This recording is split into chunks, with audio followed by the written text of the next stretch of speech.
Ouça agora a palavra de Deus ministrada pelo pastor Pedro Aragão.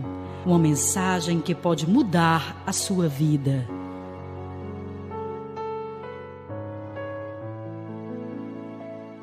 Vamos lá, meditar na palavra. Olha, Paulo fala, eu quero que você, Tito, insista nesses assuntos. Aí, quais assuntos? Os assuntos tratados anteriormente. E quais assuntos foram tratados anteriormente e que Tito precisaria tratar? Aqui não diz respeito aos assuntos que Paulo tratou, mas aos assuntos que Paulo disse que Tito precisava tratar com a igreja. Paulo deu algumas orientações que Tito deveria repassar para a igreja lá de onde? De Creta, ok? Igreja de Creta. Então Paulo disse, olha, uma das coisas principais que Paulo diz, a partir do versículo 10, do 1 até o 9, ele vai dizer quais devem ser as características de um líder. Porque Paulo disse para Tito, olha, eu te deixei aí em Creta, para que tu coloques líderes, estabeleças líderes na igreja, para que estes líderes ponham a igreja em ordem, ok? Líder é para pôr a igreja em ordem, não é para bagunçar a igreja. Mas tem por aí um monte de líder bagunçando a igreja. Nós fomos escolhidos para botar a igreja bagunçada em ordem. Aí ele fala também, outra recomendação que ele dá, que Paulo dá, é que existem muitos, versículo 10, principalmente os do judaísmo, não esqueça essa palavra, os do judaísmo, porque aqui ela aparece de novo, aqueles que vivem pela lei dos judeus, versículo 9, estão vendo que a Bíblia está relacionada? Você não pode ler um texto isolado do outro. Paulo está voltando para o assunto que ele tratou lá no capítulo 1. Tá certo? Então ele está falando sobre o pessoal do judaísmo que começaram a fazer confusão dentro da igreja, ensinando tolice, e Paulo diz, tem que fazer esse pessoal calar a boca. Aí ele fala sobre os profetas da ilha de Creta e tal. Chega no versículo 2, aí Paulo diz, olha, não faça como esses homens. Você, de um modo diferente, deve ensinar a doutrina verdadeira. Capítulo 2, versículo 1. Ensine a doutrina verdadeira. Tá certo? E aí ele chega no início do 3, ele diz, recomende aos irmãos, e aí dá algumas orientações. E quando chega aqui no 3:8, ele diz, Paulo reforça, porque Paulo está indo para a conclusão do sermão dele. Preste atenção. O sermão, ele tem, basicamente, quando eu falo sermão, você pode dizer uma mensagem, um texto, tem basicamente 3 partes. Vou falar de um modo bem simples. Introdução, desenvolvimento e conclusão. Tá certo? Então, queridos, veja bem. Ele vai ministrando, mas ele vai ministrando numa sequência. Ele começa falando uma coisa, ele vai desenvolver o assunto, e lá no final ele conclui mencionando, voltando para onde começou. Então você se encontra, você não se perde, porque você sabe de onde saiu e para onde voltou. E aí, esse livro diz que pregar bem é o seguinte: primeiro você diz o que vai dizer, depois você diz o que quer dizer, e depois você diz o que disse. Simples. 3 passos. Mas aqui Paulo, ele começou assim, pode prestar atenção. Ele introduziu o assunto, depois desenvolveu, esmiuçou o assunto, e no final, pode olhar que é como se ele voltasse para o início. Observaram? Porque a palavra que está aqui no versículo 9, olha, aliás, a frase, né? Evite as discussões tolas.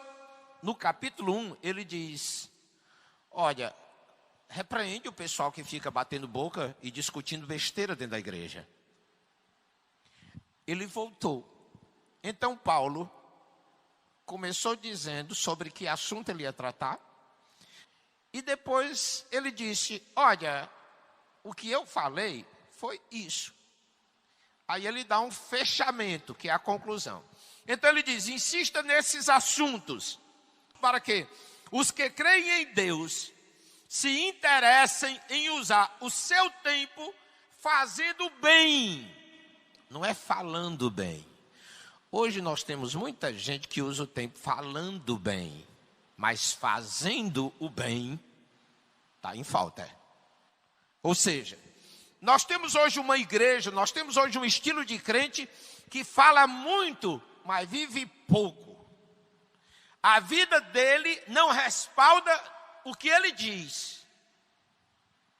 Aí você vê uma desconexão, certo? Você vê que não tem a ver aquilo que ele até ensina para os outros, aconselha os outros, cobra dos outros e até condena os outros porque não fazem. Mas ele mesmo também não faz. Isso se chama farisaísmo.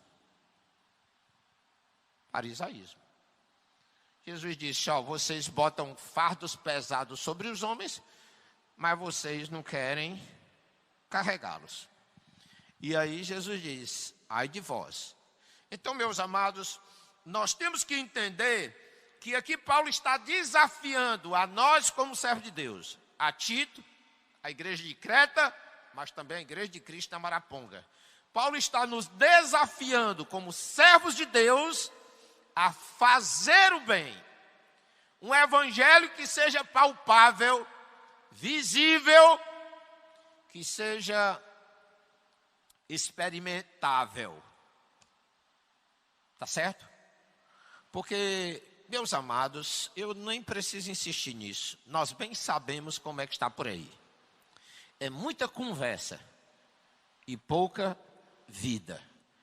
Gente que fala bonito, que fala muito, mas vive feio e não vive quase nada do que diz, ou do que fala, ou do que ensina. É notório isso ou só eu percebo? Vocês concordam comigo, irmãos? É verdade isso, não é verdade? Notório. Então, meus amados, nós precisamos usar o nosso tempo fazendo o bem. Agora, o que você faz com o seu tempo? Hoje, por exemplo, está terminando o seu dia. O que foi que você fez? Você faz pelo menos uma avaliação do seu dia? Você olha para trás, você volta para a hora que acordou e tudo começou, e você fez o bem no decorrer desse dia? Ou você só trabalhou?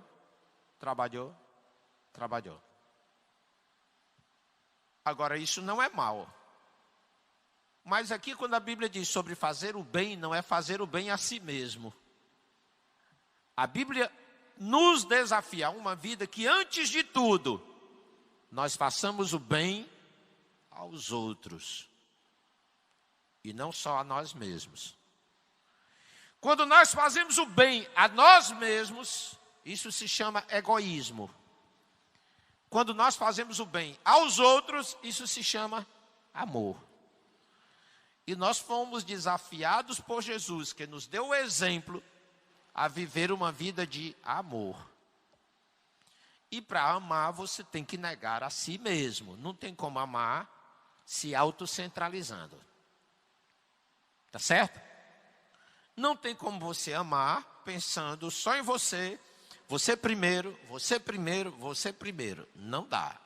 Ok, mas pastor, eu já vi muita gente argumentando, não, eu sou um homem trabalhador, dedicado à minha família, cuido dos meus filhos.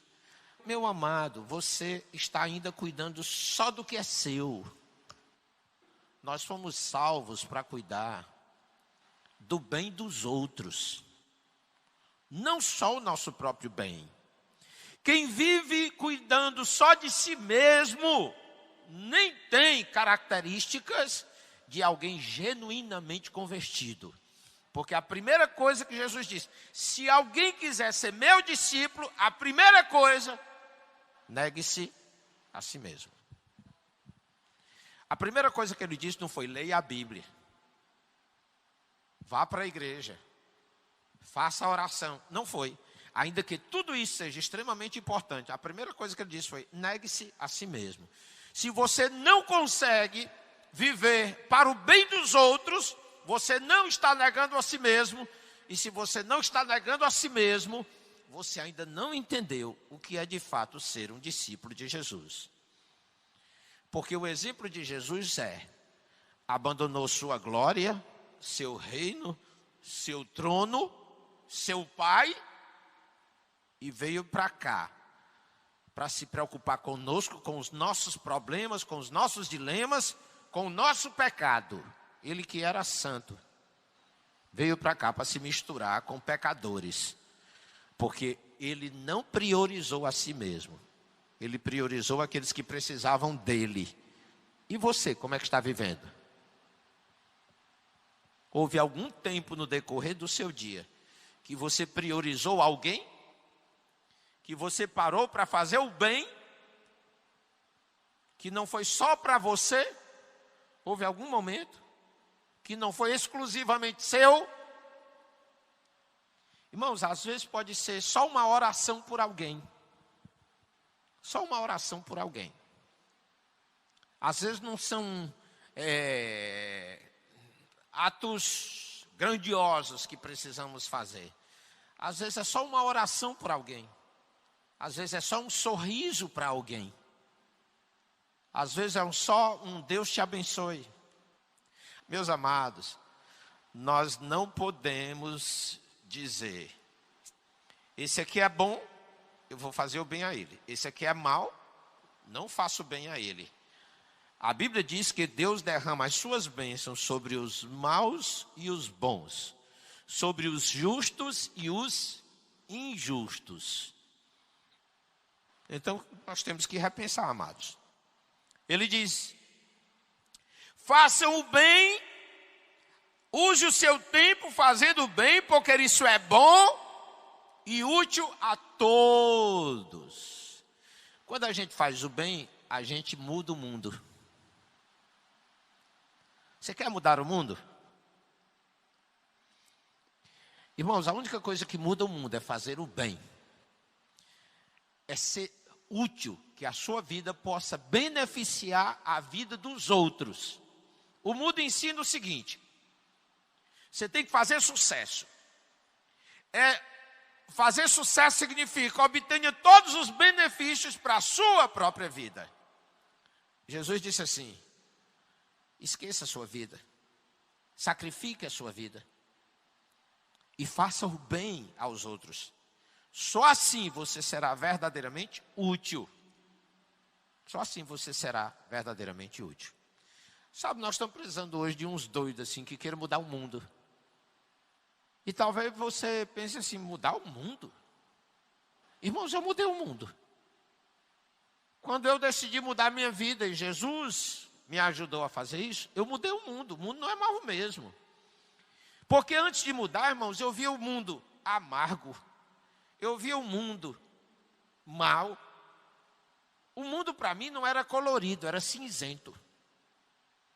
E tinha horas que era preto. Mas depois que minha vida mudou, alguém pintou o mundo. Ele deixou de ser preto e branco.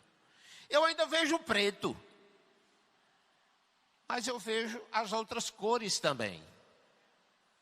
Porque quando Jesus muda a vida da gente, Ele muda os olhos também. Porque os olhos, Ele mesmo diz, são a janela da alma, né? Se mudou a alma, os olhos também é para mudar. Você vê pessoas que só veem o que há de mal e de ruim no mundo, que nunca consegue perceber nada bom, nada belo. Essa pessoa está em trevas. Ela ainda não conheceu a luz. Meus queridos, nós precisamos aprender a ver a glória de Deus. E a glória de Deus não está só nos santos. Está no mundo todo. O que você vê aí é Deus, o poder de Deus. Às vezes isso está manchado pela mão maligna de Satanás. Mas o homem, queridos, ainda é, apesar de todos os pecados, a semelhança de Deus. Ele não é mais a imagem de Deus, porque ele perdeu a pureza e a santidade. Mas ele ainda é a semelhança de Deus, o pior bandido. Aí nessas horas eu entendo por que Jesus veio para salvar o mundo, para salvar todos os pecadores. Porque ele sabe quão preciosa é aquela pessoa. Porque ele a fez.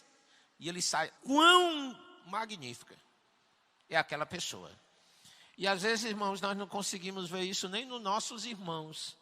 Por isso que nós vivemos tão egoisticamente pensando só em nós. E não conseguimos pensar nos outros, nas pessoas que estão ao nosso redor. Por isso, Paulo diz para Timóteo, olha, isso é bom e útil para todos. Então, pelo amor de Deus, irmãos, entenda que ser servo de Deus, servir a Deus, glorificar a Deus, é ter uma vida útil para todos. Eu adoro aquela música que toda vez eu confundo. Eu vou dizer a música, vocês vão saber. Eu não vou cantar para vocês não ficarem com inveja. Mas a música diz assim, não há inúteis na casa do Pai. Nós somos todos especiais. Meu amado, se você não é útil para este mundo, para a igreja, meu amado, você não conhece o Pai. Não conhece o Pai. Porque na casa do Pai não há inúteis. Há na igreja. Mas na casa do Pai não. Entendeu?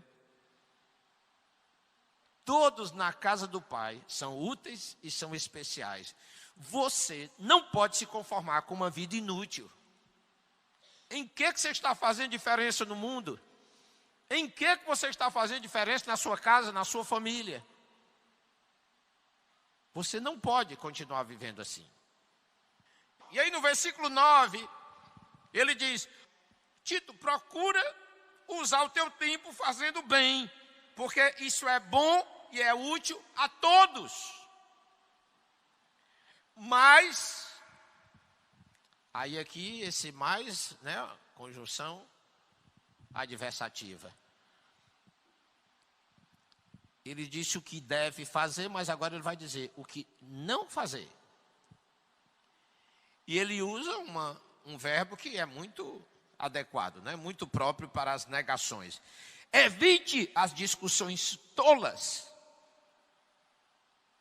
Meus queridos, eu vejo tanta gente discutindo besteira.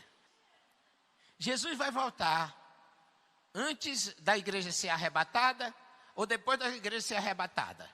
Jesus volta quando? Aí fica fazendo adivinhação, tentando entender o que Deus não explicou. Perdemos tempo com tanta besteira e negligenciamos as coisas essenciais. Não é verdade? Batemos boca com coisa que não tem nada a ver. Uma vez um pastor muito querido, muito especial para mim, já está com o Senhor. Esse eu tenho certeza que está com o Senhor. Outros eu tenho esperança que esteja. Mas um dia ele me chamou, né? Irmão Pedro, vem cá. E eu muito obedientemente fui. Sente aqui, sentei. Ele puxou a Bíblia dele e disse, irmão, vamos aqui conversar. Vamos. Irmão, crê na doutrina tal? Eu disse, olha, pastor, no seminário onde eu estudei, havia opiniões contra, opiniões a favor. Há muitos textos na Bíblia que mostram duas possibilidades, mas, irmão, olha, o irmão abre aí os textos, eu nem com a Bíblia estava. Irmão, abre aí os textos e me mostre. Nós estamos aqui para discutir. Vamos discutir. Aí eu fiquei calado, mas disse, eu não vou discutir com um ancião, não. Um homem de cabelo branco, servo de Deus, com toda uma caminhada. Aí eu fiquei orando, Senhor, e agora? O que eu digo para esse irmão? Eu não vou bater boca com ele. Por mais errado que ele possa estar, eu não vou bater boca com ele. Ele tem cabelo branco. E a Bíblia ordena que a gente respeite cabelo branco. Você sabe do texto tal? Sim, senhor pastor, sei. Ele leu. E foi para o outro, e para o outro, e para o outro. Aí depois de assim, uma meia hora, ele me imprensando na parede. Eu disse, pastor, se me permitir, só uma coisa. Pois não, irmão, pode falar. Ele pensou que eu ia redarguir, né? Eu ia questionar. Eu disse, pastor, me diga só uma coisa. Independente de eu concordar ou não com o senhor, de eu pensar ou não como o senhor pensa, eu tenho uma pergunta para fazer ao senhor, com todo respeito. Faça, irmão. Pastor, depois dessa conversa aqui, o senhor vai continuar me amando? Porque eu vou continuar amando o senhor. Aí, irmãos, aí eu respeitei aquele homem mais do que nunca. Já o respeitava. E eu sei que ele era uma pessoa de convicção, acostumada a discutir com o padre, e o velho era bom mesmo de discussão. Discutir com o padre, com o pastor, com qualquer um. E olha que ele aprendeu a ler praticamente lendo a Bíblia. Mas, rapaz, aquele cara tinha um conhecimento, conhecia a palavra de Deus como poucas pessoas. Aí, quando eu fiz aquela pergunta para ele, aí ele olhou para mim, pensou assim, fechou a Bíblia e disse, irmãos, vamos orar. Aí ele foi, orou por mim. Nunca mais ele me botou na parede para discutir doutrina. Nunca mais. Porque, irmãos, essa é a verdade. De que interessa quem sabe mais doutrina? Deus vai olhar para quem vive mais a doutrina. Não para quem sabe mais a doutrina. Isso não é a essência. Agora, por favor, eu não estou estimulando aqui a ignorância doutrinária. Não estou estimulando a falta de amor pela palavra de Deus, pela leitura da Bíblia, pelo conhecimento da Bíblia. Não estou. Não é isso que eu estou dizendo. O que eu estou lhe dizendo é que esse conhecimento, se não tiver respaldado por uma prática de vida, ele pode ser prejudicial a você. Que pode ser um estímulo à soberba, ao orgulho, à vaidade. E não um estímulo à espiritualidade. Você entendeu? Então, queridos, ele diz, evite as discussões tolas, as longas listas de nomes de antepassados. Rapaz, eu não sabia que Paulo concordava comigo. Olha aí, rapaz. Mas daí Paulo concorda comigo. De que adianta, irmãos, você saber tanto nome, todas as listas de nome? Não é esse o caminho essencial. Não é.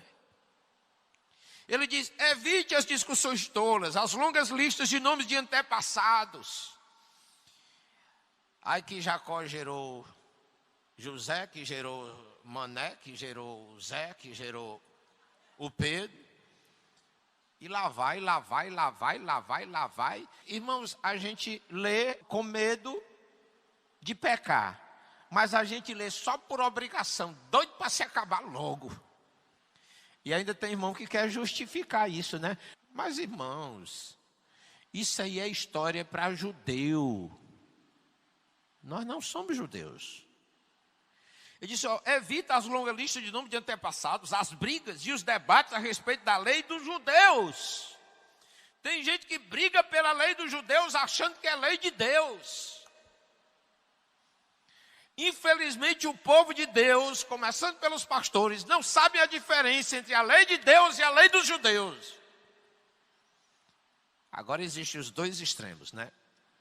Tem gente jogando a lei de Deus fora, dizendo que é a lei dos judeus. Por exemplo, eu já vi pastores aí, grandes, no mundo, pregando contra o dízimo. Não é de Deus. Isso aqui é da lei. Ignorante. Vai estudar.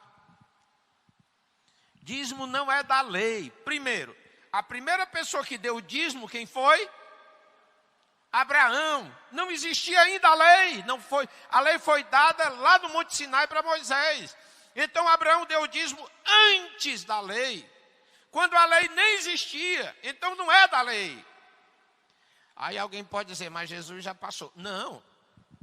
Chega lá no Novo Testamento, Jesus disse, faça essas coisas.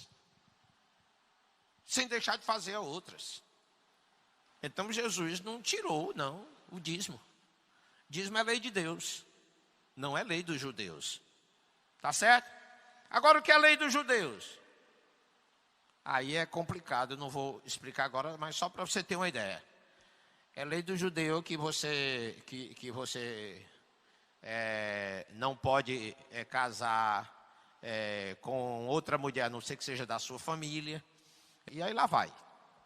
Mas aí eu não vou explicar isso para você não, que isso aí é prolongado.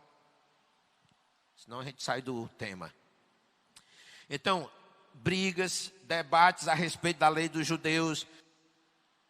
Outra lei, que foi para os judeus, não é para a gente. Circuncisão. Né? Outra lei, aquela lei do não beber sangue, né? Que aí quer tirar da gente o prazer de comer uma galinhazinha cabidela, né, irmãos? Essa é uma tentação irresistível, né? É lei dos judeus.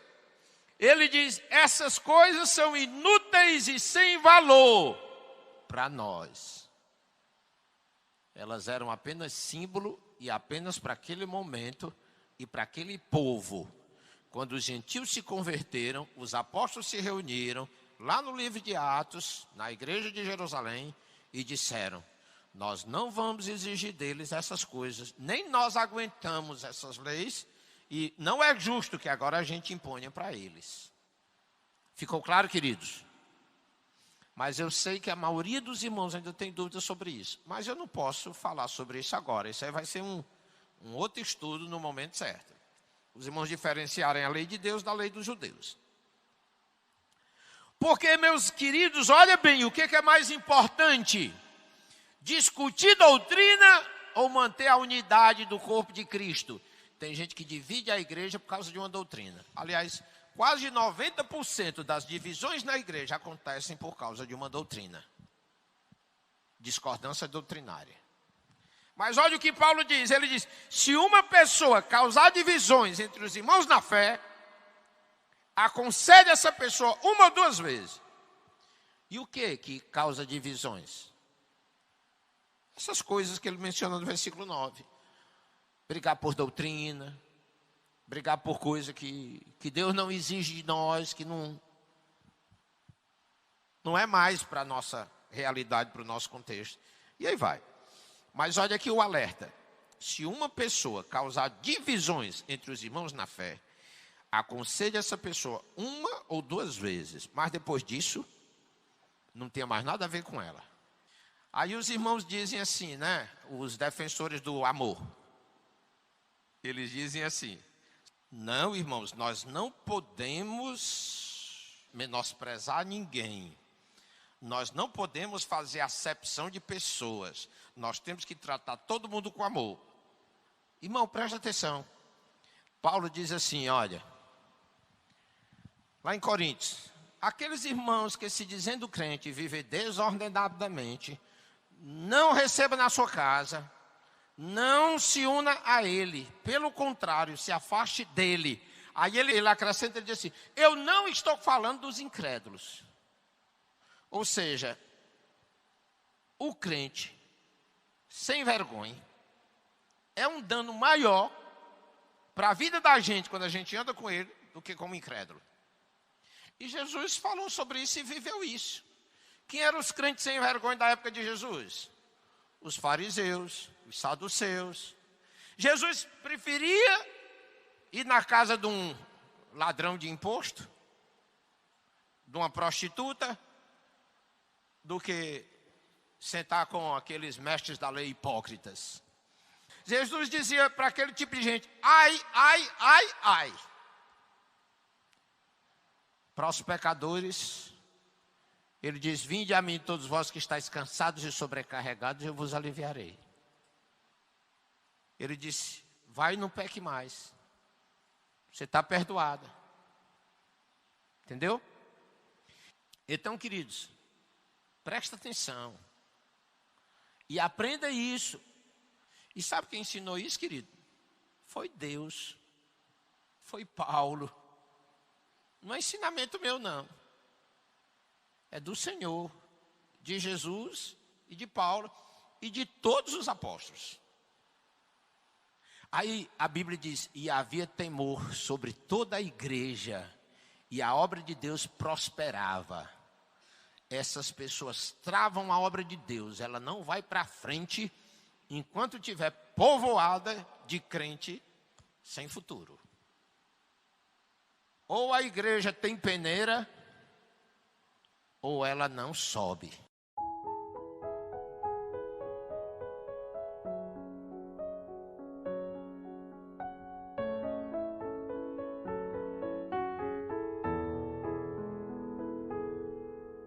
Você ouviu uma mensagem de fé e esperança com o pastor Pedro Aragão, gravado ao vivo na Igreja de Cristo na Maraponga.